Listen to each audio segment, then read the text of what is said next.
ലൂക്ക 2:7 എഴുതിയിരിക്കുന്നത് അവർക്ക് സത്രത്തിൽ സ്ഥലം ലഭിച്ചില്ല എന്നാണ്. അപ്പോഴേ ഇവിടെയും ഈ കർത്താവിൻ്റെ അടുത്ത് നിന്ന് നിങ്ങളോട് അഡ്രസ്സ് ചെയ്യുമ്പോൾ പരിശുദ്ധാത്മാ പറഞ്ഞത് അതിനുവേണ്ടി അവൾ പ്രാർത്ഥിക്കണ്ടേ എന്നാണ്. അമ്മ അതിനുവേണ്ടി പ്രാർത്ഥിച്ചില്ല എന്നാണ്. സത്യം പറഞ്ഞ് എനിക്കും അറിയത്തില്ലായിരുന്നു. ഞാൻ പണ്ടൊക്കെ പ്രസംഗിച്ചുകൊണ്ടിരുന്ന് പ്രാർത്ഥിച്ചത് കിട്ടില്ലെന്നാണ് ദുർവണ്ണത്തിനായി. അത് ബുദ്ധി എന്ന് പറഞ്ഞതാണ്. പക്ഷെ ആത്മാവിലെ അഭിഷേകത്തെ പറയുമ്പോൾ അമ്മ ആ വിഷയത്തെ പ്രാർത്ഥിച്ചിട്ടില്ല. ഇനി അതുകൊണ്ട് എന്താ കാര്യം എന്ന് വെച്ച് കഴിഞ്ഞാൽ എവരി ടൈം മദറ് ദൈവസാന്നിധ്യത്തിലാണ്. അതാണ് എൻ്റെ പ്രത്യേകത. എവരി ടൈം നമ്മുടെ മനസ്സ് ദൈവസാന്നിധ്യത്തിൽ നമ്മൾ ട്രെയിൻ ചെയ്ത് കഴിഞ്ഞാൽ ഇപ്പോഴ് ആ അമ്മയ്ക്ക് ചോദിക്കുന്നതിനും ലഭിക്കുന്നതിനുമൊക്കെ ഒരു കുഴപ്പമില്ല. എന്താ, ചോദിക്കാനുള്ള യോഗ്യത ഉണ്ട്, മെരിറ്റുണ്ട് അമ്മയ്ക്ക്. അമ്മ അമലോത്ഭവയാണ്. പിന്നെ ഈശോയ്ക്ക് ജന്മം നൽകാൻ വേണ്ടിയാണ് അങ്ങനെ ചോദിക്കണത്. ഇത്രയും പോസിറ്റീവായിട്ടുള്ള കുറേ റീസൺസ് ഉണ്ടെങ്കിലും അമ്മ ആ റീസണൊന്നും ഉപയോഗിക്കണില്ല എന്നാണ് പരിശുദ്ധാത്മാ പറഞ്ഞത്. അത് ആരൂപിയുടെ വേറെ ലെവലാണത്. അപ്പം ഞാൻ പറഞ്ഞ ചോദിച്ചിരുന്നെങ്കിൽ തീർച്ചയായിട്ടും ദൈവത്തിന് കൊടുക്കേണ്ടി വന്നേനെ വന്നു. അമ്മ ചോദിച്ചില്ല.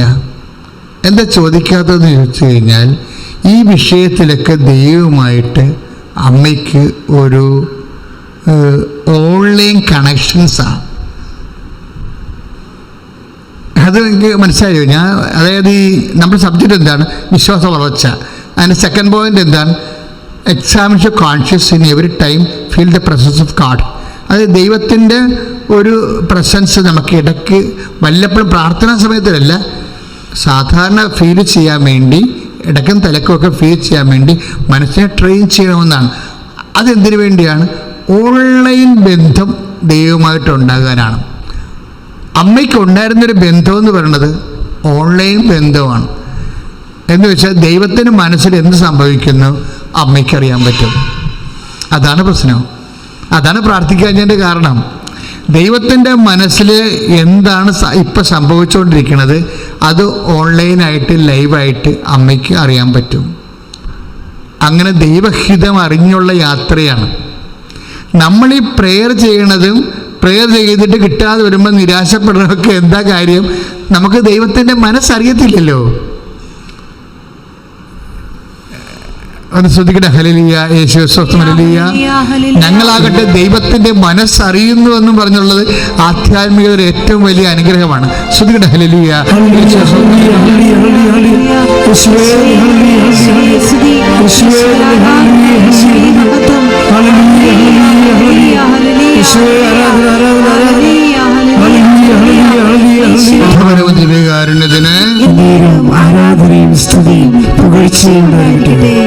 വളരെ രസകരമായൊരു വചനമാണ് നമ്മളെ കാണിച്ചത്.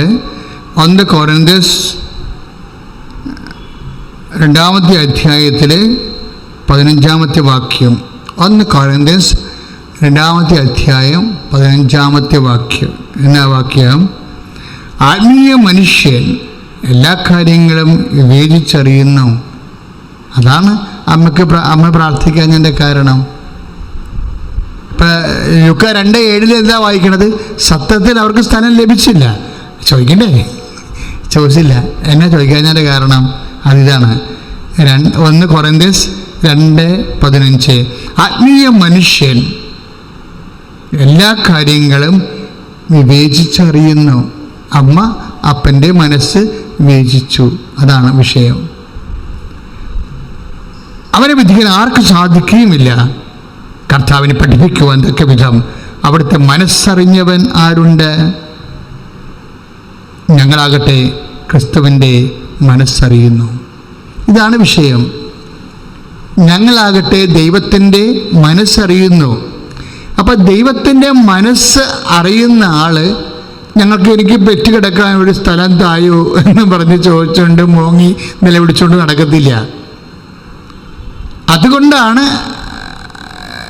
ബ്രദർ അങ്ങനെ പറഞ്ഞത് അത് ഭയങ്കര അഭിഷേക നിലവാരത്തിലുള്ള സംസാരമായി പോയെന്ന്. എന്താ കാര്യം? അമ്മ പ്രാർത്ഥിച്ചിട്ടില്ല. ഇടയ്ക്കിടയ്ക്ക് ഇങ്ങനെ മണിയടിക്കുമ്പോൾ പ്രദേശം നിശബ്ദമായിരിക്കുന്നതിൻ്റെ കാരണം ഫീൽ ദ പ്രസൻസ് ആണ്. ഈ ഫീൽ ദ പ്രസൻസ് നമ്മളെപ്പോഴും നമ്മൾ ട്രെയിൻഡ് ആയി കഴിഞ്ഞു കഴിഞ്ഞാൽ സ്വാഭാവികമായിട്ടും ദൈവമനസ്സ്, അതേ അതിനേക്കാൾ രസകരമായ ഒരു വചനമുണ്ടേ, നമ്മുടെ 1 കൊറിന്ത്യൻസ് തന്നെ 6:17, 1 കൊറിന്ത്യൻസ് 6:17 അതിനേക്കാൾ ഹൃദ്യമാണ്. കർത്താവുമായി സംയോജിക്കുന്നവൻ അവിടുത്തോട് ഏക ആത്മാവായിത്തീരുന്നു. ഇങ്ങനെയാണ് ഞങ്ങളാകട്ടെ ദൈവത്തിൻ്റെ മനസ്സറിയണം എന്ന് പറഞ്ഞില്ലേ 1 കൊറിന്ത്യൻസിൻ്റെ 2:15. അതെങ്ങനെ ദൈവത്തിൻ്റെ മനസ്സറിയണത്? അത് ഇങ്ങനെയാണ്. 1 കൊറിന്ത്യൻസ് 6:17 കർത്താവുമായി സംയോജിക്കുന്നവൻ അവിടുത്തോട് കൂടെ ഏകാത്മാവായിത്തീരുന്നു. Praise the Lord. അപ്പം അതായത് ഇടയ്ക്കിടയ്ക്ക് നമ്മൾ വിശ്വാസത്തിൽ വളരണം മക്കളെ. അപ്പോൾ നമ്മുടെ ഇപ്പം നിങ്ങൾ കാപ്പി അനത്തുമ്പോഴായാലും അല്ലെങ്കിൽ കുഞ്ഞുമക്കളുള്ളവർ കൊച്ചിന് പാല് കൊടുക്കുമ്പോഴായാലും അല്ലെങ്കിൽ കുളിക്കുമ്പോഴായാലും എപ്പോഴായാലും നമ്മുടെ എല്ലാ ജീവിത വ്യാപാരങ്ങളിലും ഒരു നിമിഷം ദൈവത്തിന് കൊടുക്കണം. നമ്മൾ ജസ്റ്റ് 1 മിനിറ്റ് അല്ലെങ്കിൽ അര മിനിറ്റ് ദൈവത്തെ ഓർക്കാൻ. അങ്ങനെ നിരന്തരമായിട്ട് ദൈവത്തെ ഓർത്ത് സ്തുതിക്കുകയോ അല്ലെങ്കിൽ ഒരു പാട്ട് പാടുകയോ അല്ലെങ്കിൽ സ്വർഗ്ഗസ്ഥനായ പിതാവ് ചെല്ലുകയോ ദൈവ സാന്നിധ്യം അനുസ്മരിക്കുകയോ ചെയ്ത് കഴിയുമ്പോൾ ഓട്ടോമാറ്റിക്കായിട്ട് ഈ പറയുന്ന 2 വചനങ്ങൾ സംഭവിക്കും. അതായത് 1 കൊറിന്ത്യൻസ് 2:15 1 കൊറിന്ത്യൻസ് 6:17. കഥ എന്താണ്? ഞങ്ങളാകട്ടെ യേശുക്രിസ്തുവിൻ്റെ മനസ്സറിയുന്നു. പിന്നെ എന്താണ്? കർത്താവുമായി സംയോജിക്കുന്നവൻ അവനോടുകൂടെ ഏകാത്മാവായിത്തീരുന്നു. മറിയത്തിൻ്റെ ഏറ്റവും വലിയ ആധ്യാത്മികത രഹസ്യം അതാണ്. അതായത് കർത്താവുമായി സംയോജിച്ചിരിക്കുന്നു, അതുകൊണ്ട് ദൈവത്തിൻ്റെ മനസ്സറിയുന്നു. മരിയ സ്പിരിച്വാലിറ്റിയാണ് നമുക്ക് ഉടമ്പടിയുടെ സബ്ജക്റ്റ്. നിങ്ങൾക്കറിയാമല്ലോ, മരിയൻ ഉടമ്പടി ധ്യാനമാണ് നമ്മൾ നടത്തുന്നത്. അപ്പോൾ ഈ കൃപാസനം എപ്പോഴും അന്വേഷിക്കുന്നത് what is A core spirituality of Mary, അമ്മയുടെ സ്പിരിച്വാലിറ്റിയുടെ മർമ്മം എന്താണെന്ന് നമ്മൾ അന്വേഷിക്കുന്നത്. ഇപ്പം എന്നാ പറയണത്? അത് അമ്മയുടെ സ്പിരിച്വാലിറ്റി എപ്പോഴും, ആധ്യാത്മികത എപ്പോഴും അപ്പായുമായി ആത്മാവിൽ ഒരു ഐക്യപ്പെട്ടിരിക്കണം. അതുകൊണ്ട് അപ്പായുടെ മനസ്സറിയാം. അപ്പായുടെ മനസ്സ് ലളിതമായി എളിയ രീതിയിൽ തൻ്റെ കുഞ്ഞിന് ജന്മം നൽകാൻ വേണ്ടിയാണ് അപ്പായുടെ മനസ്സെങ്കിൽ നമ്മളെ കുടിലും കൊട്ടാരവും ചോദിച്ച് നടക്കേണ്ട ഒരു കാര്യമില്ല. ചിലപ്പോൾ ഏതെങ്കിലും സത്യത്തിൽ ചോദിച്ചു കാണും. പക്ഷെ ചോദിക്കേണ്ടതും പ്രാർത്ഥിക്കേണ്ടതും 2 വിഷയമാണ്. വൺസ് ഇറ്റ് ഈസ് റിജക്റ്റഡ്, പിന്നെ അത് ദൈവത്തിൻ്റെ തിരുമനസ്സായിട്ട് നമുക്ക് പെട്ടെന്ന് എടുക്കാൻ പറ്റും. അതുകൊണ്ട് ഹൃദയത്തിൽ സംഗ്രഹിച്ചു എന്നുള്ള വാക്കാണ് മരിയൻ ഈ വിഷയത്തിന് അവസാനം പറയുന്നത്. എല്ലാ അനുഭവങ്ങളെയും കൂട്ടിയതിന് ശേഷം അപ്പായുടെ മനസ്സിനോട് യോജിച്ചു എന്നാണ് പറയണത്. ഇപ്പം 2:19 ലൂക്കാ നമ്മൾ വായിക്കുന്നത് എന്താണ്? മറിയം ഹൃദയത്തിൽ സംഗ്രഹിച്ചു എന്ന് പറഞ്ഞാൽ മറിയം ദൈവരാജ്യത്തിലായോ എന്നാണ് എൻ്റെ അർത്ഥം. അപ്പായുടെ മനസ്സിനോടെ കാലിത്തൊഴുത്തിലാണ് പ്രസവിക്കാൻ അപ്പായ്ക്ക് മനസ്സെങ്കിൽ ആ മനസ്സിനോട് പരാതിയില്ലാതെ പരിഭവമില്ലാതെ അമ്മ ഐക്യപ്പെട്ടു. അതാണ് കർത്താവുമായി സംയോജിക്കുന്നവൻ ദൈവത്തിൻ്റെ കൂടെ ഏക മനസ്സായി തീരുന്നുവെന്ന് പറഞ്ഞത് അതാണ്. അപ്പോഴെന്നാ പറ്റണത്? അതോടുകൂടി ദൈവരാജ്യമായി, ദൈവ തിരുമനസ്സാണ് നമ്മുടെ ജീവിതത്തിൽ നിറവേറുന്നെങ്കിൽ ദൈവരാജ്യമായി. അമ്മ ദൈവരാജ്യത്തിലാണ് ഈശോനെ ലോകത്തിന് നൽകണത്. ശ്രുതികട ഹല്ലേലൂയ, യേശുവേ സ്തോത്രം, ഹല്ലേലൂയ. ഇപ്പം നടന്നുകൊണ്ടിരിക്കുന്ന കേസൊക്കെ ഉണ്ടല്ലോ, എപ്പോഴും അത് പറയുമ്പോൾ ചിലപ്പോൾ നിങ്ങൾക്ക് മോണോട്ടണസ് ആവും, ഞാനത് പറയുന്നില്ല. പക്ഷെ ആ കേസുമായി ബന്ധപ്പെട്ട് കുറേ ന്യൂസ് പോർട്ടൽ ഒരു ആർട്ടിക്കിൾ പ്രസിദ്ധീകരിച്ചിട്ടുണ്ട്.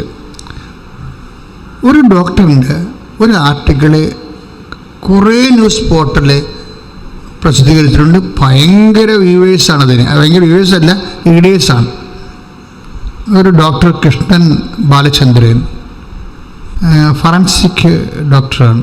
അദ്ദേഹത്തെ ഞാനെൻ്റെ 2 പ്രാവശ്യം അത് വായിച്ചായിരുന്നു. പക്ഷേ അതിനകത്ത് അദ്ദേഹം ബേസിക്കലി അത് പറയുന്നുണ്ട്, ഞാനൊരു യുക്തിവാദിയല്ല, യുക്തി വാദിക്കാൻ വേണ്ടിയൊന്നും നടക്കുന്നില്ല. പക്ഷേ ഞാൻ ഒരു നിരീശ്വരനാണ്, ദൈവത്തെ വിശ്വസിക്കാത്ത ആളാണ്. അതിന് അദ്ദേഹം പറയുന്ന കുറച്ച് കാരണങ്ങളുണ്ട്. കാരണം എനിക്ക് വിശ്വസിക്കണമെങ്കിൽ 3 കാര്യങ്ങൾ വേണം. എന്താണ് വേണ്ടത്? എനിക്ക് വിശ്വസിക്കണമെങ്കിൽ 3 കാര്യങ്ങൾ വേണം. എന്തൊക്കെയാണ് വേണ്ടത്? 1, എവിഡൻസ്. എവിഡൻസ് എന്താണ്? തെളിവ് വേണം. പിന്നെ എന്ത് വേണം? രണ്ടാമത്തത് എന്താണ്? ലോജിക്, യുക്തി വേണം. മൂന്നാമത്തത് എന്താണ്? റീസൺ, ന്യായം വേണം. അപ്പോൾ 3 കാര്യങ്ങളില്ലാതെ എനിക്ക് വിശ്വസിക്കാൻ പറ്റത്തില്ല. അതുകൊണ്ട് ഞാൻ യുക്തി മാത്രം ആശ്രയിച്ച് ജീവിക്കുന്നത്. ഞാനൊരു നിരീശ്വരനാണ്. എന്നിട്ടാണ് അദ്ദേഹം ബാക്കിയുള്ള കാര്യങ്ങൾ, ഭയങ്കര മനോഹരമാണ് ആ ആർട്ടിക്കിൾ, നിങ്ങൾ വായിച്ചാൽ നല്ലതായിരിക്കും. ശാസ്ത്രീയമായിട്ട് എന്തെല്ലാം തെറ്റുകൾ ന്യായാസനത്തിന് അഭയ കേസ് സംഭവിച്ചിട്ടുണ്ടെന്ന് അദ്ദേഹം പറയുന്നുണ്ട്. ഇപ്പം എല്ലാവരും തന്നെ വായിച്ചു കഴിഞ്ഞു 5-6 പ്രാവശ്യം. അത്രയ്ക്ക് അദ്ദേഹം 1 by 1 ആയിട്ട് അറിവ് എഴുതിയിട്ടുണ്ട്. ഞാനിപ്പോൾ നിങ്ങളെ സത്യപ്പെടുത്താൻ ഉദ്ദേശിച്ചത് ഒരു നിരീശ്വര ആയ ഒരു വ്യക്തി എന്തുകൊണ്ട് നിരീശ്വരനായി എന്നാണ് ആമുഖത്തിൽ പറയുന്നത്. അതിന് അദ്ദേഹം പറയുന്ന ന്യായങ്ങൾ ഇതാണ്. 1, എനിക്ക് വിശ്വസിക്കണമെങ്കിൽ 1 എന്ത് വേണം? എവിഡൻസ് വേണം. അതെന്താണത്? തെളിവ്. രണ്ടാമത്തെ എന്ത് വേണം? റീസൺ. എന്താ വെച്ചാൽ ന്യായം വേണം. മൂന്നാമത്തെ അദ്ദേഹം പറയണത് എനിക്ക് വിശ്വസിക്കണമെങ്കിൽ ലോജിക്ക് വേണം, യുക്തി വേണം. ഇപ്പം ന്യായം, യുക്തി, അതുപോലെ തന്നെ തെളിവ് ഇല്ലാത്ത ആളാണ് ഈശ്വരൻ. അതുകൊണ്ടാണ് ഞാൻ വിശ്വസിക്കാത്തതെന്നാണ് അദ്ദേഹം പറയുന്നത്. അപ്പോൾ എൻ്റെ മനസ്സിൽ വായിച്ചപ്പോൾ എൻ്റെ മനസ്സിൽ തോന്നിയത് എന്താ അറിയാമോ? ഇതിൻ്റെ കൂടെ തന്നെ ഉള്ളൊരു വിഷയമാണ് കാര്യം. ദൈവത്തിന് ഒരു ന്യായമോ ഒരു യുക്തിയോ അതുപോലെ തെളിവോ നമ്മൾ കണ്ടെത്തി കഴിഞ്ഞാൽ ദൈവം വെറും മൂർത്തനായി മാറും, പദാർത്ഥമായി മാറും.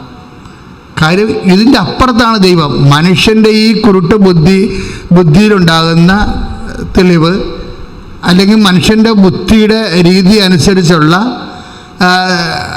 യുക്തി, അല്ലെങ്കിൽ അതുപോലെ തന്നെ ഉണ്ടാകുന്ന ന്യായം, ഇത് കൊണ്ട് തെളിയിക്കാൻ പറ്റുന്ന കാര്യങ്ങളെല്ലാം മെറ്റീരിയലായിട്ടുള്ള വിഷയങ്ങളാണ്. മെറ്റീരിയലായിട്ടുള്ള പദാർത്ഥം മാത്രമായിട്ടാണ്. ദൈവം ഒരു പദാർത്ഥമല്ലല്ലോ. അതുകൊണ്ട് സ്വാഭാവികമായിട്ടും നമുക്ക് അതുകൊണ്ടാണ് നമ്മൾ സുവിശേഷത്തിൻ്റെ വഴികൾ റിലേ ചെയ്യാൻ കാര്യം. എന്താ? സുവിശേഷത്തിലെ വ്യക്തികൾ ദൈവാനുഭവമുള്ള, നമുക്കറിയാം. ഞാൻ കഴിഞ്ഞ ദിവസങ്ങൾ പറഞ്ഞു, ഈ ഔസേപ്പിതാവിൻ്റെ ദിവസങ്ങൾ നമ്മൾ ആചരിച്ചുകൊണ്ടിരിക്കുകയാണ്. ഔസേപ്പിതാവ് പോലും ആരാണ്? എബ്രഹത്തിനേക്കാൾ ഉന്നതനാണ് എന്ന് കഴിഞ്ഞ ദിവസം ഞാൻ സംസാരിച്ചു. ഔസേപ്പിതാവിനെ കുറിച്ച് തന്നെ വചനം കൊടുക്കുന്നത് മറിയത്തിൻ്റെ ഭർത്താവായ യോസേപ്പ് നീതിമാനായിരുന്നു എന്ന് പറയും, അല്ലേ? ആരാ പറയണത്? പരിശുദ്ധാത്മാവാണ് പറഞ്ഞ സർട്ടിഫിക്കറ്റ് കൊടുത്തിരിക്കുന്നത്. ആരാണ്? ഔസേപ്പിതാവ് നീതിമാനാണെന്ന് പറയണത് ആരാണ്? പരിശുദ്ധാത്മാവാണ് പറയണത്. ദൈവവചനമാണ് പറയണത് നീതിമാനായിരുന്നു എന്ന് പറയും. അപ്പം ഇനി രസം എന്ന് വെച്ച് കഴിഞ്ഞാൽ, നമ്മൾ ഈശോ നീതിയെക്കുറിച്ച് പറയുന്ന വിഷയം എന്ന് പറയുന്നത് വിശ്വാസികളിൽ നിന്ന് പ്രതീക്ഷിക്കുന്ന ഒരു നീതിയുണ്ട്. അതെന്താണ്? അത് വചനത്തിനേക്കാളും വലിയ നീതിയാണ്. നിങ്ങളുടെ നീതി നിയമജ്ഞരുടെയും പരിസയുടെയും നീതിയെ അതിലംഘിക്കുന്നില്ലെങ്കിൽ, അതായത് താൽമൂദ് ഉൾപ്പെടെയുള്ള യഹൂദ വചന പാരമ്പര്യ പ്രകാരമുള്ള അനുഷ്ഠാന രീതികളും വിധികളും, വിശുദ്ധ പാരമ്പര്യം, അതിൻ്റെ അപ്പുറത്താണ് ദൈവം നമ്മളുടെ നീതി പ്രതീക്ഷിക്കുന്നത്. 5:20 മത്തായി ശ്ലീഹായുടെ സുവിശേഷത്തിൽ 5:20 നിങ്ങളുടെ നീതി, നിയമജ്ഞരുടെയും ഫരിസയരുടെയും നീതിയെ അതിലംഘിക്കുന്നില്ലെങ്കിൽ നിങ്ങൾ ദൈവരാജ്യത്തിൽ പ്രവേശിക്കത്തില്ലെന്ന്. അപ്പോൾ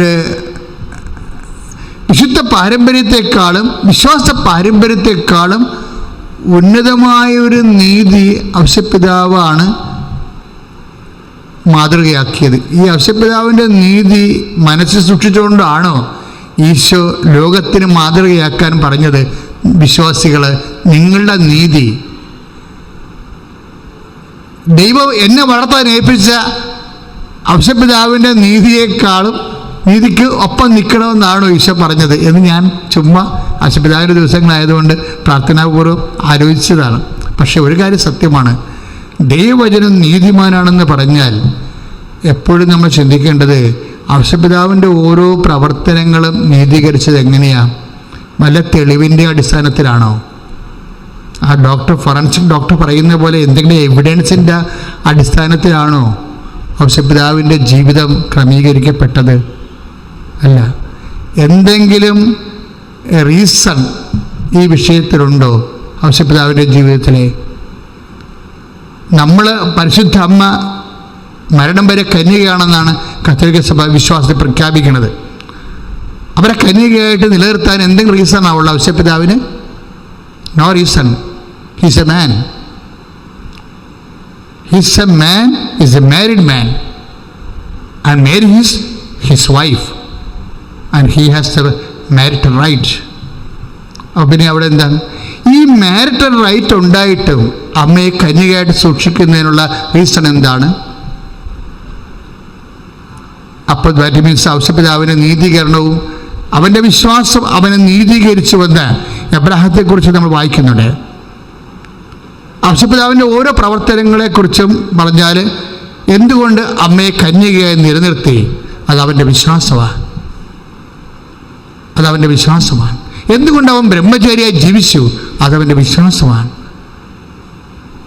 അപ്പം നമ്മളുടെ ജീവിതത്തിൽ നമ്മൾ എടുക്കുന്ന തീരുമാനങ്ങൾ പലപ്പോഴും ദൈവികമായ തീരുമാനങ്ങൾ, ആത്മീയ ജീവിതത്തിൽ എടുക്കുന്ന തീരുമാനങ്ങളെല്ലാം എന്താണ്? It is above reason, above evidence. അങ്ങനെ നമ്മളുടെ തെളിവിൻ്റെ അപ്പുറത്തായിരിക്കും. നമുക്ക് തെളിവില്ല. ഈ ഔസേപ്പിതാവിൻ്റെ കൈ ഉണ്ണീശരിക്കുന്ന ചിത്രം നമുക്കറിയാം. ആൻറ്റി എവിഡൻസാണ് കയ്യിലിരിക്കുന്നത്. ഈ ഉണ്ണീശ കൈ ഇരുന്നിട്ട് ചില മൂത്രം ഒഴിച്ചെന്ന് വരും. അപ്പോൾ എന്താണ്? അത് ആൻറ്റി എവിഡൻസാണ്. ദൈവപുത്രൻ എന്ന് ചിന്തിക്കുമ്പോൾ കേവലം മനുഷ്യനെ പോലെയല്ല, കുഞ്ഞുങ്ങളെപ്പോലും തുമ്മുകയും ചീറ്റുകയും മൂത്രമൊഴിക്കുകയൊക്കെ ചെയ്യുന്നുണ്ട്. The son of God. അതാണ് പ്രശ്നം. അപ്പോൾ എവിഡൻസ് അവിടെ ഇല്ല.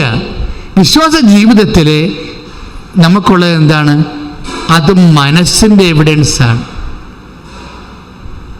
ഇവരൊക്കെ ആധ്യാത്മികതയുടെ വലിയ ഉന്നതങ്ങളിൽ ജീവിക്കുന്ന, ഇപ്പം ഞങ്ങളാകട്ടെ യേശുക്രിസ്തുവിനെ മനസ്സറിയുന്നതെന്ന് പറയുമ്പോൾ നമ്മൾ 1 കൊരിന്ത്യർ 2:15 വായിക്കുമ്പോഴും കർത്താവുമായി സംയോജിപ്പിക്കുന്ന അവനോട് കൂടെ ഏക മനസ്സായിരിക്കുന്നുവെന്ന് നമ്മൾ 1 കൊരിന്ത്യർ 6:17 വായിക്കുമ്പോഴും നമ്മൾ മനസ്സിലാക്കുന്നത് എന്താണ്? ഇവർക്ക് പരാതിയില്ല. കാര്യം എന്താണ്? ഇവർ ദൈവത്തിൻ്റെ മനസ്സറിഞ്ഞു പോവുകയാണ്. ഇവർ ഓരോരോ കാര്യങ്ങൾ ചെയ്യുമ്പോൾ അത് ദൈവത്തിൻ്റെ മനസ്സിന് അനപേക്ഷണീയമായിട്ട് ജീവിതം ക്രമീകരിക്കണമുണ്ട്. ഈജിപ്തിലോട്ട് പോകാൻ പറയുമ്പോൾ ഈജിപ്തിലോട്ട് പോകും, ഓടാൻ പറയുമ്പോൾ ഓടും, ഇന്ന് പട്ടിണി കിടക്കാൻ പറയുമ്പോൾ പട്ടിണി കിടക്കും. അപ്പോൾ അങ്ങനെ ഓരോ വ്യത്യസ്തങ്ങളായ ജീവിതത്തിൽ ദൈവം നൽകുന്ന ഓരോ പാഠങ്ങളിൽ പരാതിയില്ലാതെ പോകുമ്പോൾ ആധ്യാത്മികതയിൽ ശരിക്കും അമ്മയോടൊപ്പം തന്നെ ഔസേപ്പിതാവ് നിലനിൽക്കും. കാര്യം ഇതെല്ലാം ചെയ്തു തീർക്കുന്നത് ചുമ്മാ സ്വപ്നത്തിൻ്റെ എവിഡൻസിലാണ്. ഇപ്പോൾ ഡോക്ടർ പറഞ്ഞില്ലേ, എവിഡൻസ് വേണം, പിന്നെ എന്താണ്? റീസൺ വേണം, എവിഡൻസ് വേണം, തെളിവ് വേണം, റീസൺ വേണം, അത് ന്യായം വേണം എന്നൊക്കെ പറഞ്ഞില്ലേ. പിന്നെന്താ പറഞ്ഞിരിക്കുന്നത്? യുക്തി വേണം. ഈ സ്വപ്നക്കാരന് എന്നാ യുക്തി? ഈ ഉണ്ണീശോന് ഒരു വളർത്തു പിതാവായി ലോകത്ത് വളർത്തിക്കൊണ്ട് വരുന്നതിൻ്റെ പിന്നിലുള്ള യുക്തി എന്താണ്? ഒരു യുക്തിയുമില്ല. സ്വപ്നം മാത്രമേ ഉള്ളൂ. ബേസിക്കായിട്ട് അമ്മയ്ക്കാണെങ്കിൽ, പരിശുദ്ധ അമ്മയ്ക്കാണെങ്കിൽ അമ്മ ആ വിശ്വാസത്തെ വളർത്തിക്കൊണ്ട് വന്ന് അമ്മ ഇതെല്ലാം കണ്ട ഫലങ്ങളെല്ലാം കണ്ട ആളാണ്. യേശുവിൻ്റെ അത്ഭുതങ്ങൾ കണ്ടു, കാനായ വെള്ളം വീഞ്ഞാക്കുന്നത് കണ്ടു, ദൈവത്തിലും ജനങ്ങൾ വിശ്വസിക്കുന്നത് കണ്ടു, കടലിൽ മീത് നടക്കുന്ന കാഴ്ചകൾ ജനങ്ങൾ വിവരിച്ച് കേൾപ്പിച്ചു. അന്ധന്മാർ ചെവിടൻ അമ്മ യേശുവിനെ സന്ദർശിക്കാൻ വരുമ്പോൾ 8:27 ജനങ്ങൾ സൗഖ്യപ്പെടുന്ന കണ്ടു. 11:27 8:21 11:27 അമ്മയെ സന്ദർശിക്കാൻ വരുമ്പോൾ, യേശുവിനെ സന്ദർശിക്കാൻ വരുമ്പോൾ ഈ ജനപ്രളയമെല്ലാം അമ്മ കണ്ടതാണ്. അപ്പം അത് അമ്മയ്ക്കെല്ലാം അത് എവിഡൻസാണ്, അവൻ ദൈവപുത്രനാണെന്നുള്ളത്. പക്ഷെ ഔസേപ്പിതാവിന് എന്നാ എവിഡൻസ്? ഒന്നും കണ്ടില്ല. 20-ാമത്തെ വയസ്സിൽ പിതാവ് പറഞ്ഞു, നിൻ്റെ സമയം കഴിഞ്ഞു, നിന്നെ ഏൽപ്പിച്ച ജോലി പൂർത്തിയാക്കില്ലേ, ടേൺ ബാക്ക്, തിരിച്ചു പോരാൻ പറഞ്ഞു. ആൾ തിരിച്ചു പോയി. ഒന്നും കൈപ്പറ്റാതെ, ഒരു താങ്ക്സ് പോലും കൈപ്പറ്റാതെ ആൾ തിരിച്ചു പോകും. With no evidence, with no reason, ഇതൊന്നുമില്ലാതെ, with no logic, he lived a life. അദ്ദേഹം ഇവിടെ ഒരു ജീവിതം ജീവിച്ചു. Without evidence, without logic, without reason. ഒരു യുക്തിയുമില്ലാതെ ഒരു ജീവിതം, വിശ്വാസത്തിൻ്റെ ജീവിതം. ഒരു തെളിവുമില്ലാതെ ഒരു ജീവിതം, വിശ്വാസത്തിൻ്റെ ജീവിതം.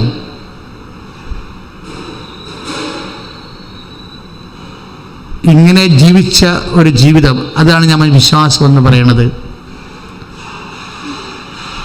ഈ യുക്തിക്കും അതുപോലെ തന്നെ ന്യായത്തിനും അതുപോലെ തെളിവിനും അതിനേക്കാൾ എല്ലാം വലുതാണ് വ്യക്തിയുടെ ദൈവവിശ്വാസം എന്ന് പറയുന്നത്.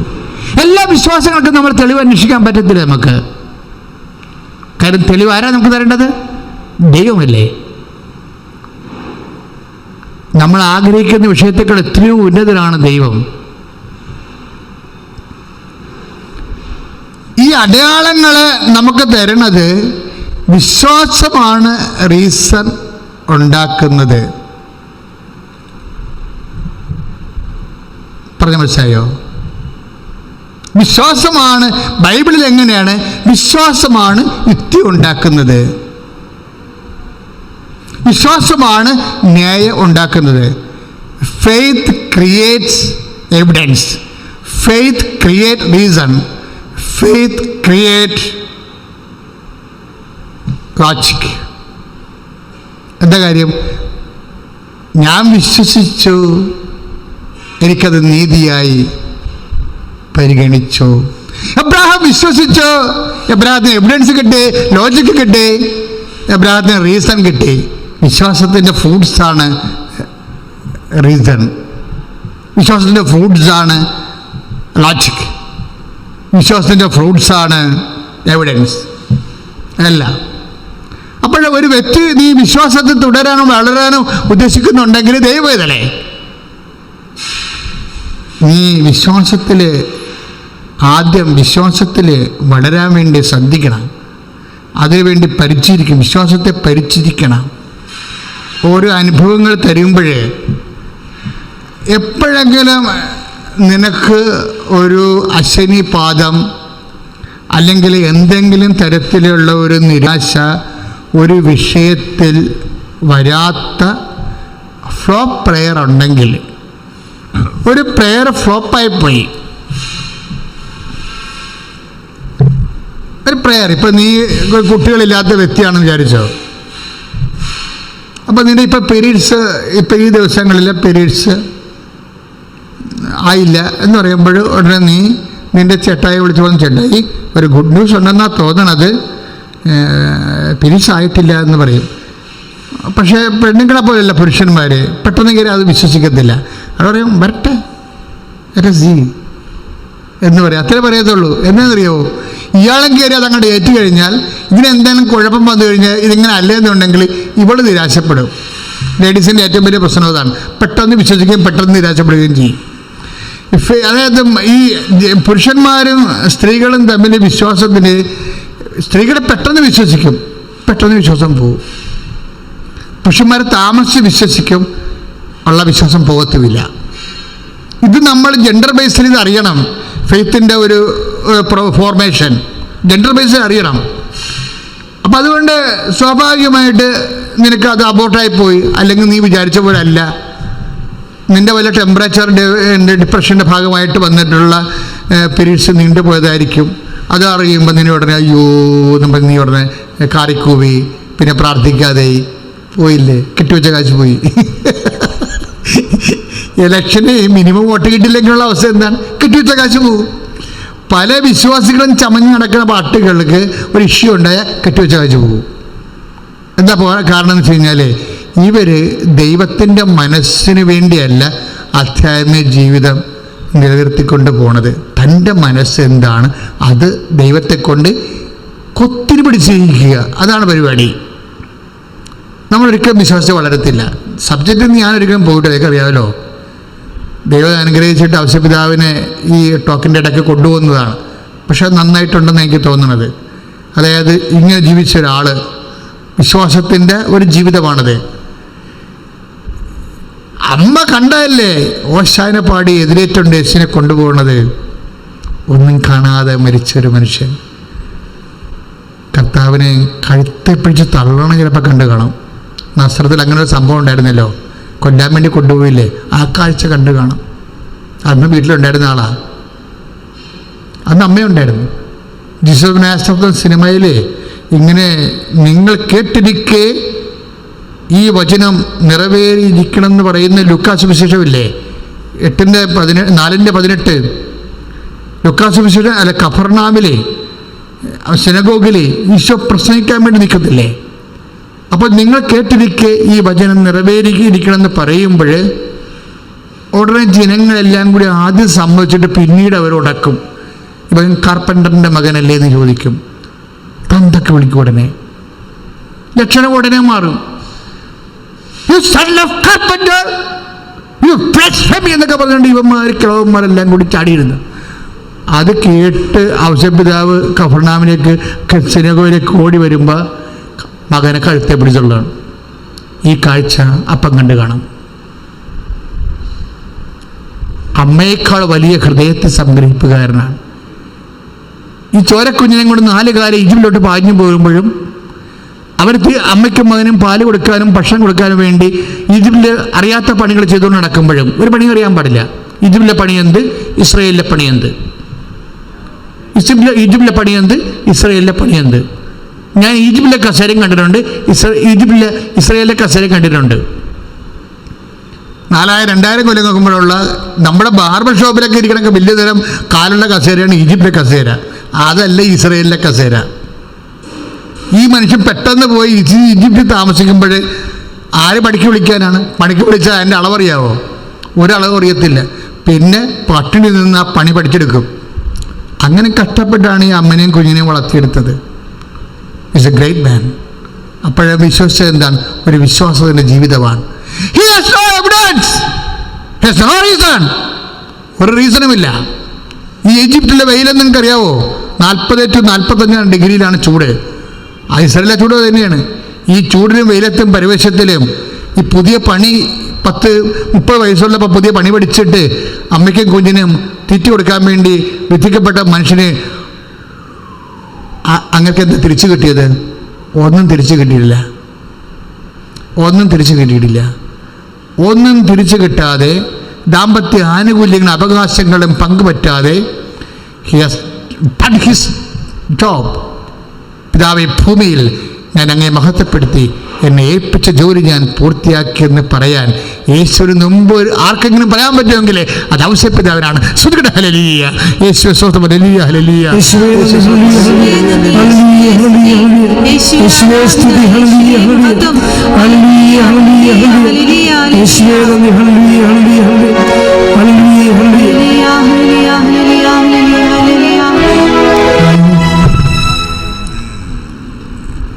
അതായത് റീസൺ ഒരിക്കലും സുവിശേഷം റിലേ ചെയ്യണില്ല എന്ന്, അത് അപ്പോസ്തല പാരമ്പര്യമാണ്.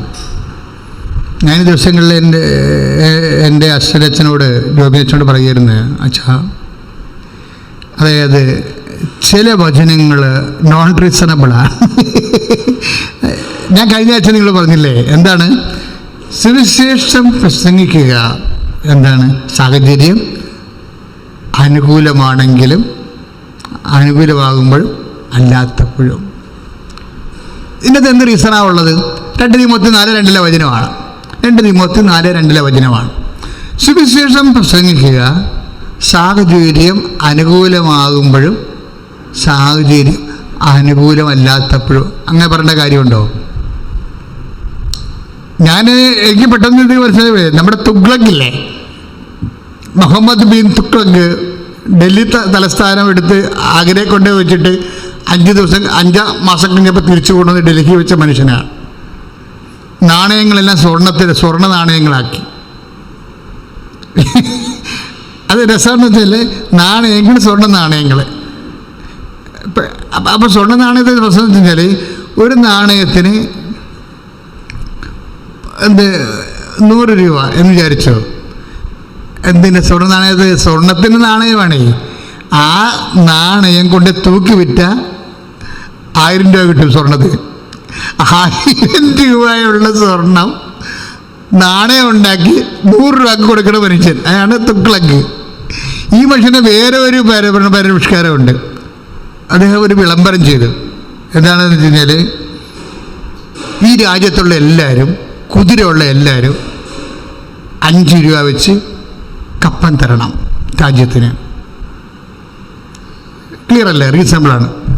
അടുത്ത ചോദ്യത്തിൽ പറയണേ, അതുപോലെ തന്നെ കുതിരയില്ലാത്തവരും. അപ്പോൾ നമുക്ക് എന്ത് തോന്നും? കുതിര ഉള്ള എല്ലാവരും 5 രൂപ വെച്ച് കപ്പം തരണം. അടുത്ത നിയമം എന്താണ്? അതുപോലെ തന്നെ 5 രൂപ വെച്ച് കപ്പം തരണം. ആര്? കുതിരയില്ലാത്തവരും. രാജ്യത്തിലുള്ള എല്ലാവരും 5 രൂപ വെച്ച് കപ്പം തരണമെന്ന് പറഞ്ഞാൽ പോരെ. അതിൻ്റെ അകത്തേക്ക് കുതിരയെ കൊണ്ടുവന്ന് കഥാപാത്രമാക്കേണ്ട ആവശ്യമില്ല. അയാളൊരു ഇഡിയറ്റാണ്. അതുകൊണ്ടാണ് ഏതാണ്ട് ഇതേ ലെവലിലാണ് ഈ വചനം കിടക്കുന്നത്. ഇഡിയറ്റായിട്ട് പറയുകയല്ലത്. അതായത് സുവിശേഷം പ്രസംഗിക്കുക സാഹചര്യം അനുകൂലമാകുമ്പോഴും സാഹചര്യം പ്രതികൂലമാകുമ്പോഴും. എന്ന് വെച്ചതിൻ്റെ അർത്ഥം എന്താണ്? സുവിശേഷത്തിനാണ് അവിടെ പ്രാധാന്യം, സാഹചര്യത്തിനല്ല. അഭയ കേസ് ഉണ്ടായാലും പ്രാങ്കോ കേസ് ഉണ്ടായാലും, അത് നമ്മളെ വരച്ചു കീറി ഒട്ടിച്ചാലും, ന്യായം ഉണ്ടായാലും അത് അന്യായം ഉണ്ടായാലും, ഇനി സുപ്രീം കോടതി വരെ നമുക്ക് അനുകൂലമായി പ്രതികൂലമായി വിധിച്ചാലും എന്താ കാര്യം? പൗലോസ് എന്താ പറഞ്ഞത്? സുവിശേഷത്തിന് വിലങ്ങ് വെച്ചിട്ടില്ല. 2 തിമോത്തി 2:9. വ്യക്തികൾക്ക് വിലങ്ങ് വെക്കാൻ പറ്റും. അതുകൊണ്ടാണ് പൗലോസ് പറഞ്ഞത്, ഞാൻ ബന്ധനസ്ഥനാണ്. But the gospel is not under chain. ഞാൻ ബന്ധനസ്ഥനാണ്. വ്യക്തികൾ ബന്ധനസ്ഥരാകും, ചിലപ്പോൾ അഴിച്ചുവിടുകയും ചെയ്യും. പക്ഷേ സുവിശേഷം ബന്ധിക്കപ്പെട്ടിട്ടില്ല. ശ്രദ്ധിക്കട്ടെ. ഹല്ലേലൂയ. യേശു സ്തോത്രം. ഹല്ലേലൂയ.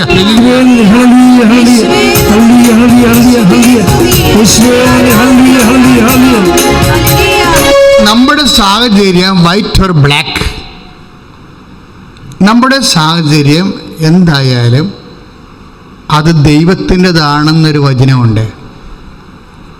ചിലപ്പോൾ രോഗമാകാം, ചിലപ്പോൾ ആരോഗ്യമാകാം. ആ സാഹചര്യം എന്തായാലും രോഗം ദൈവത്തിൻ്റെതല്ല, ആരോഗ്യം ദൈവത്തിൻ്റെ ആണെന്നല്ല കിടക്കണത്. നിന്റെ രോഗം ആയാലും ആരോഗ്യമായാലും അത് ദൈവത്തിൻ്റെതാണ്. അങ്ങനെ ഒരു വചനമുണ്ട് ബൈബിളിൽ. നിന്റെ സന്തോഷമായാലും ദുഃഖമായാലും അത് ദൈവത്തിൻ്റെതാണ് സാഹചര്യം.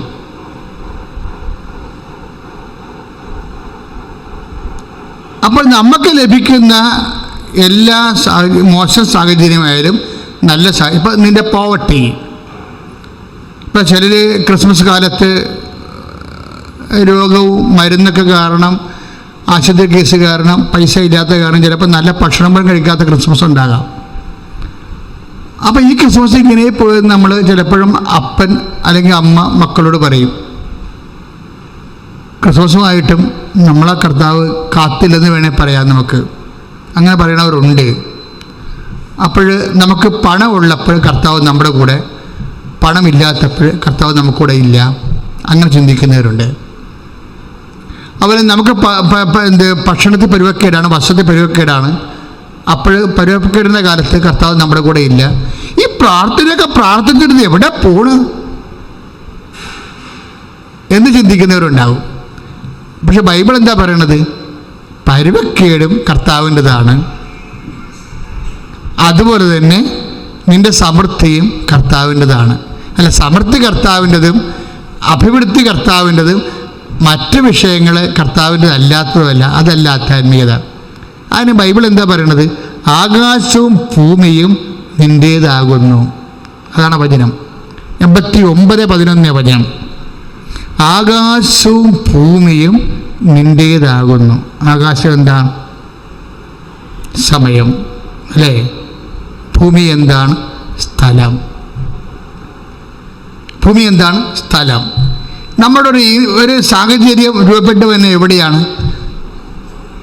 ഇപ്പം നമ്മുടെ സാഹചര്യം പരുവക്കേടാണെന്ന് പറയണം. അയ്യോ ഇപ്പം പിരിവുകാർ ഒരു പറയുകയെ, പിരിവുകാരൊക്കെ വരികയല്ലോ, നിങ്ങൾക്കറിയാമല്ലോ ഇപ്പം അപ്പം പറ്റിയ സാഹചര്യമല്ല. ഇതൊക്കെ മാറട്ടെ, ഇതൊക്കെ മാറട്ടെ, നമ്മൾ ഈ നാട്ടിൽ തന്നെ ഉണ്ടല്ലോ.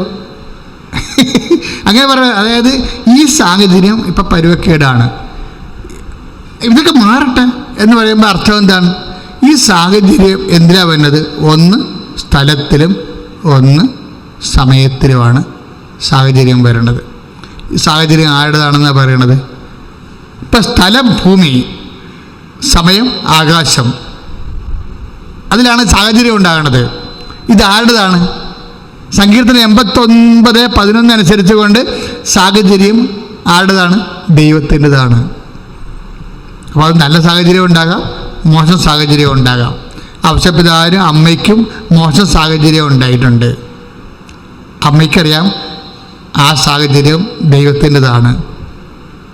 കാര്യത്തൊഴുത്തിൽ കിടക്കുന്ന ചാണകത്തിൻ്റെ മണം വരുന്ന മക്കൾ വേണമെങ്കിൽ പശു വന്ന് നക്കിക്കാണും. ആ സാഹചര്യം ആരുടേതാണ്? ദൈവത്തിൻ്റെതാണ്. ആകാശം ദൈവത്തിൻ്റെതാണ്, സമയം ദൈവത്തിൻ്റെതാണ്, ഭൂമി ദൈവത്തിൻ്റെതാണ്, സ്ഥലം ദൈവത്തിൻ്റെതാണ്. ബെത്ലഹേമിലെ കാര്യത്തൊഴുത്തൊരു സ്ഥലമാണ്, ഭൂമിയാണ്. പക്ഷേ സങ്കീർത്തനം 89:11 അനുസരിച്ചുകൊണ്ട് ബെത്ലഹേമിലെ കാലത്തൊഴുത്താകുന്ന ആ ഭൂമി ആരുടേതാണ്? ദൈവത്തിൻ്റെതാണ്. സാഹചര്യം ദൈവത്തിൻ്റെതാണ്. ഇപ്പം ആകാശം ഭൂമിയും കർത്താവിൻ്റെതാകുമ്പോൾ, സാഹചര്യം ദൈവത്തിൻ്റെതാകുമ്പോൾ അതിന് മോശം സാഹചര്യം നല്ല സാഹചര്യമൊന്നുമില്ല. എല്ലാം ദൈവത്തിൻ്റെ സാഹചര്യമെന്നേ ഉള്ളൂ. ദൈവത്തിൻ്റെ സാഹചര്യമായതുകൊണ്ട് തന്നെ എല്ലാം വിശ്വാസിക്ക് നല്ല സാഹചര്യം ആണ്. ശ്രുതികട ഹല്ലേലൂയ, യേശു സ്തോത്രം, ഹല്ലേലൂയ, ശുദ്ധ പരമദിവ്യകാരുണ്യത്തിന് ആരാധനയും സ്തുതിയും പുകഴ്ചയും ഉണ്ടായിരിക്കട്ടെ. പ്രിയപ്പെട്ടവരെ, രോഗസൗഖ്യ പ്രാർത്ഥനയിൽ പ്രവേശിക്കുകയാണ്. ദയവായിട്ട് രോഗം ഉള്ളിടത്തെല്ലാം കൈകൾ വെച്ചുകൊണ്ട് വിശ്വാസപൂർവ്വം ചൊല്ലി പ്രാർത്ഥിക്കേണ്ടതാണ്. രോഗമുള്ളിടത്തെല്ലാം ഉദരവേദന, കിഡ്നിയുടെ അസുഖങ്ങൾ ഉള്ളവർ നടുവിന് കൈവച്ച് പ്രാർത്ഥിക്കണം. മക്കളെ, ഇപ്പോഴേ മുതുകിനും അതുപോലെ നടുവിനുമൊക്കെ ഇങ്ങനെ എന്തോ ഈ ചൊറിഞ്ഞ് പൊട്ടും. പിന്നെ അത് ചിലത് പൊറുക്കും, ചിലത് പൊറുക്കത്തില്ല. ആ രോഗിയെ കർത്താവ് ഇപ്പം സുഖപ്പെടുത്തിക്കൊണ്ടിരിക്കുകയാണ്. ശ്രുതികട ഹല്ലേലൂയ,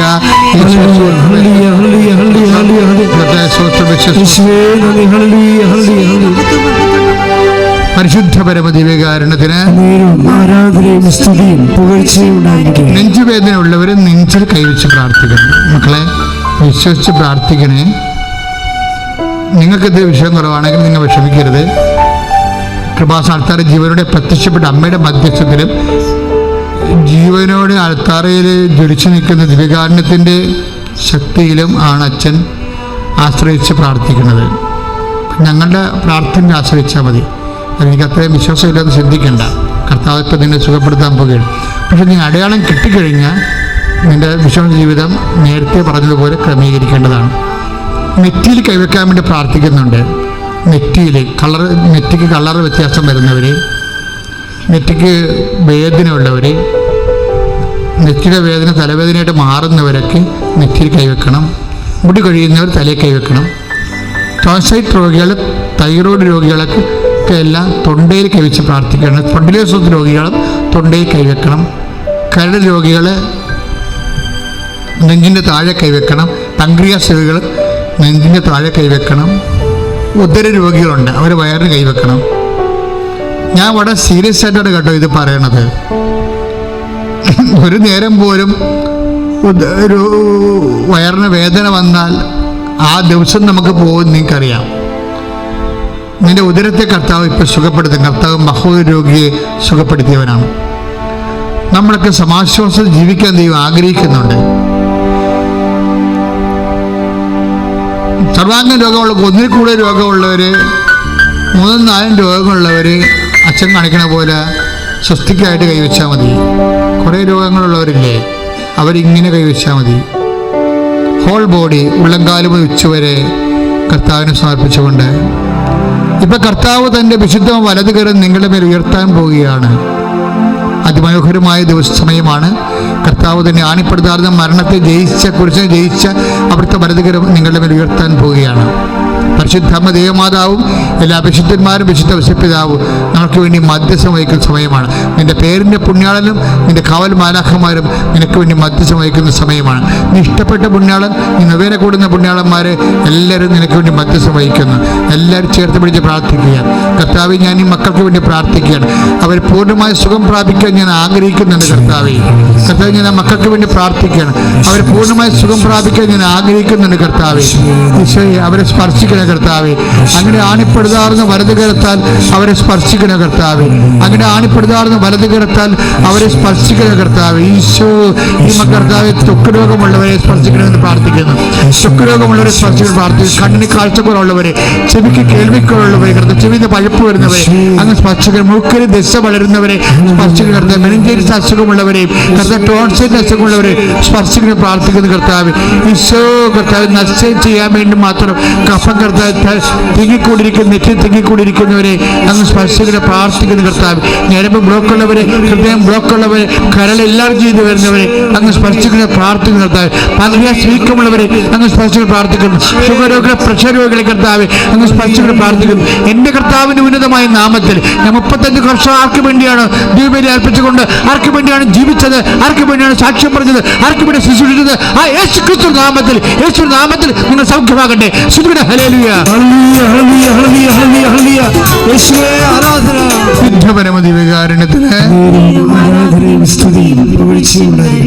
മക്കളെ, നിങ്ങൾ ഈ ദിവസങ്ങൾ പ്രാർത്ഥിച്ചേണ്ട വിഷയങ്ങളല്ലോ, അതിപ്പോൾ ഓർക്കണം. ഈ ദിവസങ്ങളിൽ വല്ലാണ്ട് പ്രാർത്ഥിച്ചുകൊണ്ടിരിക്കുന്ന വിഷയങ്ങളില്ലേ, ഇപ്പം നല്ല സമയമാണ് ഓർക്കാൻ. അമ്മ മധ്യസ്ഥ വഹിക്കുന്നു.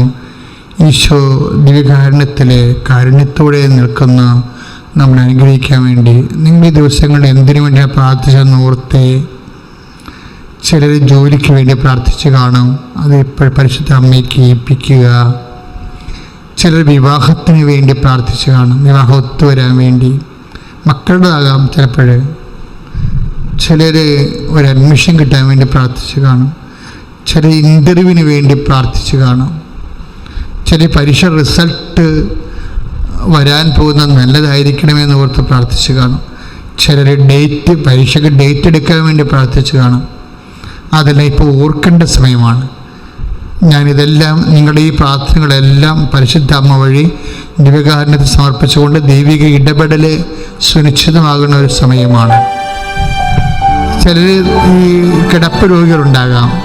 ചിലപ്പോൾ കിടന്നുകൊണ്ട് ചിലപ്പോൾ മക്കൾ ചിലപ്പോൾ അമ്മയ്ക്ക് ഈ പ്രാർത്ഥന കാണിച്ചു കൊടുക്കുന്നതായിട്ട് ഇവിടെ സന്ദേശമുണ്ട്. കിടപ്പ് രോഗിയ അമ്മയ്ക്ക് പ്രാർത്ഥന മകൾ കാണിച്ചു കൊടുത്തുകൊണ്ടിരിക്കുന്നു. അമ്മയെ സ്പർശിക്കാൻ വേണ്ടി ഇപ്പം അച്ഛൻ പ്രാർത്ഥിക്കുന്നുണ്ട്. അതുപോലെ തന്നെ മറ്റു കിടപ്പ് രോഗികളുണ്ട്. അവരെ നിങ്ങൾക്കറിയാമെങ്കിൽ അവരെ നിങ്ങൾ ഓർക്കുന്ന സമയമാകണം. ഒന്നിനും നിരാശപ്പെടരുത്. രോഗിയെ നോക്കി ഞാൻ മാത്രമേ ഉള്ളൂ, മക്കൾ ഞാൻ മാത്രമേ ഉള്ളൂ അല്ലല്ലേ ഉള്ളത്, അവരെല്ലാം കൈയൊഴിഞ്ഞില്ലേ, ഇപ്പോഴിത് എൻ്റെ തല്ലിൽ മാത്രമായില്ലേ നിരാശപ്പെടുന്ന വ്യക്തി ഉണ്ടാകും. സാമ്പത്തികം കിട്ടിയാൽ മതിയായിരുന്നു, അതും കിട്ടണില്ല. ചിലപ്പോൾ ഈ കിടക്കണ രോഗി പണ്ട് വിചാരിച്ചിരുന്നെങ്കിൽ ഞാൻ നിലയിലായിപ്പോയേനും, വെറുതെ അല്ലേ ഇവർക്ക് ഗതി വന്നത്, ഇവരുടെ കയ്യിരിപ്പ് കൊണ്ടാണ് എന്നൊക്കെ ചിന്തിച്ച് ദൈവകൃപ നഷ്ടപ്പെടുന്ന വ്യക്തികളുണ്ടാകാം. അവരെല്ലാം ഇപ്പം അനുതാപത്തിലേക്ക് വരണം. കർത്താവാണ്, എൻ്റെ ജോലിയാണ് നീ ചെയ്യണത്, അത് നിന്നെക്കൊണ്ട് ദൈവമാണ് ചെയ്യിക്കണം എന്നുള്ള ബോധം ഉണ്ടാകണം. സാഹചര്യം ദൈവം തന്നതാണെന്ന് പറഞ്ഞിട്ടുണ്ട്, സമയം ദൈവത്തിൻ്റെതാണെന്ന് പറഞ്ഞിട്ടുണ്ട്. 89 സങ്കീർത്തനത്തിൽ 11 പറഞ്ഞായിരുന്നു, ആകാശം ദൈവത്തിൻ്റെതാണ്, ഭൂമി ദൈവത്തിൻ്റെതാണ്, ഭൂമിയിലും ആകാശത്തിലുമാണ്, സമയത്തിലും സ്ഥലത്തിലുമാണ് സാഹചര്യങ്ങൾ ഉണ്ടാവുന്നത്. നിന്റെ സാഹചര്യം ദൈവത്തിൻ്റെതാണ്, ദൈവം നൽകിയതാണ്. ദൈവം നൽകിയ സാഹചര്യത്തെ പരിശുദ്ധ അമ്മ എങ്ങനെയാണ് ബെത്ലഹേമിലെ കലത്തൊഴുത്തിലെ ആ സാഹചര്യത്തെ ഉൾക്കൊണ്ടത്, ഹൃദയത്തിൽ സംഗ്രഹിച്ചത്, അതുപോലെ തന്നെ ഹൃദയത്തിൽ സംഗ്രഹിച്ചുകൊണ്ട് പരാതിയില്ലാതെ ദൈവത്തിൻ്റെ മനസ്സ് എന്ത് തന്നെയായാലും എന്നെക്കൊണ്ട് ചെയ്യിച്ചതിന്, എന്നെ ഈ വലിയ കാര്യം ദൈവത്തിന് വേണ്ടി ചെയ്യിച്ചതിന് നന്ദി പറഞ്ഞുകൊണ്ട് ഞാൻ ഈ വിഷയത്തെ അപ്പനെ ഞാൻ ആർക്ക് വേണ്ടി പ്രാർത്ഥിക്കുന്നുവോ, എന്തിനു വേണ്ടി പ്രാർത്ഥിക്കുന്നുവോ, അത് ഇല്ലാത്ത മൂലം ഉണ്ടാകുന്ന അവസ്ഥകൾ, വീടില്ലാത്ത മൂലം ഉണ്ടാകുന്ന അവസ്ഥകൾ, മക്കളില്ലാത്ത മൂലം ഉണ്ടാകുന്ന അവസ്ഥകൾ, വിവാഹം ഒത്തുവരാത്ത മൂലം ഉണ്ടാകുന്ന അവസ്ഥകൾ, ജോലിയില്ലാത്ത മൂലം ഉണ്ടാകുന്ന അവസ്ഥകളെല്ലാം കർത്താവേ, സാഹചര്യങ്ങളെല്ലാം അത് അനുവദിക്കുന്നവരെ ദൈവത്തിൻ്റെതാണെന്നുള്ള വലിയ വെളിപാട് കിട്ടിയ ദിവസമാണിന്ന്. കർത്താവ് അതെല്ലാം ഞാൻ ദൈവത്തെ സമർപ്പിച്ചുകൊണ്ട് അങ്ങേ സ്തുതിക്കുന്ന കർത്താവേ, യേശുവിനെ പോലെ സ്തുതിക്കുന്ന കർത്താവേ, ഹംസപിതാവിനെ പോലെ സ്തുതിക്കുന്ന കർത്താവേ, അമ്മയെ പോലെ സ്തുതിക്കുന്ന കർത്താവേ, അപ്പോസ്തലന്മാരെ സ്തുതിക്കുന്ന കർത്താവേ, ദൈവത്തിന്റെ ശക്തി ഒഴുകട്ടെ, ദൈവത്തിന് കൃപ ചൊരിയട്ടെ. എല്ലാ ദുരിത സാഹചര്യങ്ങൾ, എല്ലാ വിഷമങ്ങൾ, സന്ധികൾ, എല്ലാ മാരക രോഗങ്ങൾ, സാഹചര്യങ്ങൾ ക്രിസ്തു നാമത്തിൽ വിശുദ്ധീകരിക്കപ്പെടട്ടെ, ശക്തീകരിക്കപ്പെടട്ടെ.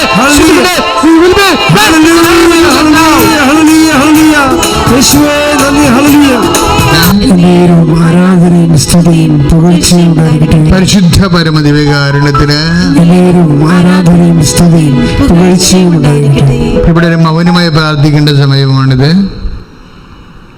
കൈകൾ കൂപ്പി കണ്ണടച്ച് മൗനമായി പ്രാർത്ഥിക്കുക.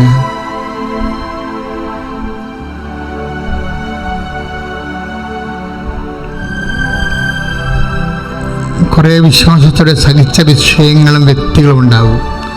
അതെല്ലാം നന്ദിയായി കാഴ്ചവെക്കേണ്ട സമയമാണ്. പരിശുദ്ധമായ വഴി സ്വീകരിക്കുക.